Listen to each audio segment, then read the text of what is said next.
Hi,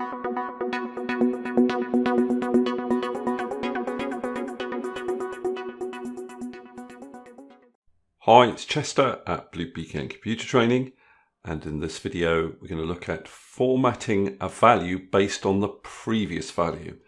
So that might be the value above or the value to the left.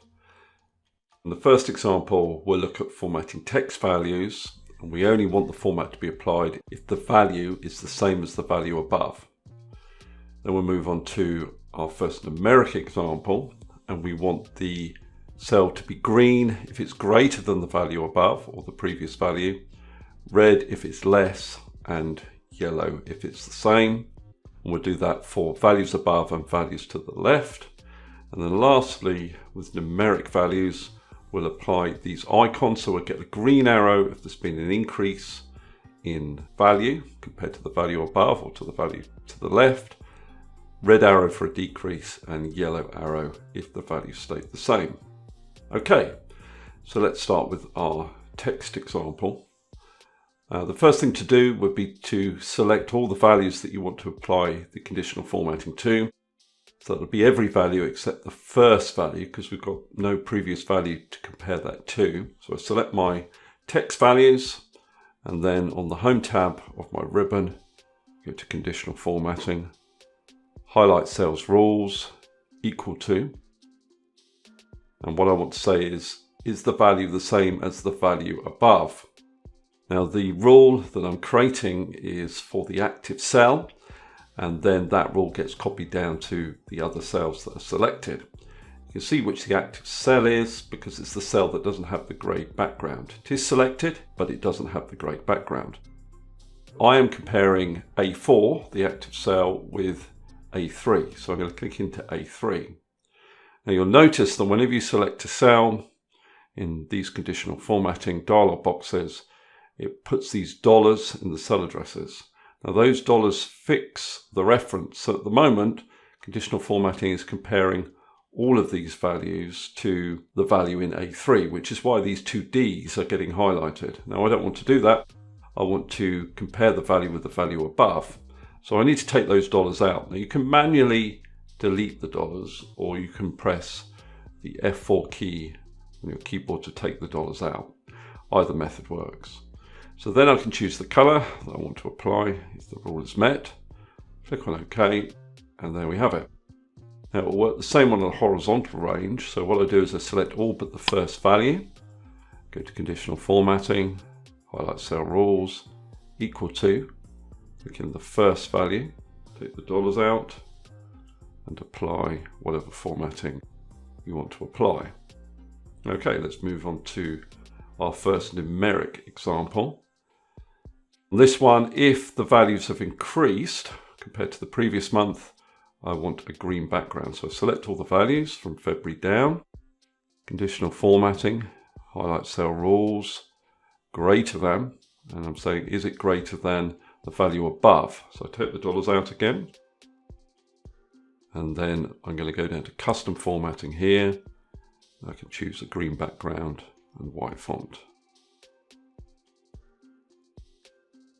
So now if it's less than the value above, I want a red background. So Conditional Formatting, highlight Cell Rules, less than D3, take the dollars out, apply the formatting. And then if it's the same, highlight Cell Rules equal to the cell above, take the dollars out, choose your formatting.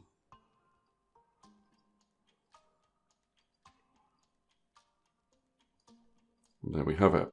Now I won't do all of the rules for the horizontal example, but you select everything but the first value. Conditional Formatting, highlight Cell Rules, greater than the value to the left, take out the dollars and choose your formatting. So those are the values that are greater than the previous value. Okay, last example, numeric with icons. And to make this work, you're going to have to do a little calculation in a separate column or row. And that calculation just looks at the difference between the current value and the previous value. B4 minus B3. If I copy this down, widen this a little bit, you'll see that if there's been an increase in sales, I get a positive value. A decrease, I get a negative value. If the sales have stayed the same, I get a 0. Then with those cells selected, I go to conditional formatting, icon sets, more rules. I want to choose the arrows. That's the first in the list. The key thing here is to tick this option, show icon only. We don't want to show these numbers. That's just the behind the scenes calculation. And what we want is we want a green arrow when the value is greater than 0. Now, whenever you use these options here, always change the type first. So in both instances, that's a number. The type of rule we're creating is based on a numeric value. Green arrow when the value is greater than 0, which means that the yellow arrow will be applied when the value is equal to 0. There's no equal as an option there, but anything that is greater than is already captured by this rule, so equal is the only thing left to apply to the values that are equal to 0. Then automatically Excel will assign the red arrow to anything that is less than 0. Now if you want this to appear as though it's just one cell rather than two cells, one containing the arrow and one the number, you select those cells, home tab on your ribbon, drop down next to your border button, more borders, go to none here, and I want to take the left border off. So what I do is I click on the left border button. You can see in the preview it's taking it off. Click on OK. Look outside it, it looks like it's one cell. And I can do the same thing for the horizontal range. Again, it's a subtraction of the two figures. Select the cells, icon sets, more rules, arrows, show icon only, change these to number, change that to greater than, click on OK. And now to get rid of the upper border on this row, select the cells, more borders, none. And I want to take off the top border, click on OK. So now it looks as though it's part of the same cell. Okay, that's all I wanted to cover in this particular video. Hopefully that's been useful. If it has, please subscribe and I'll see you next video.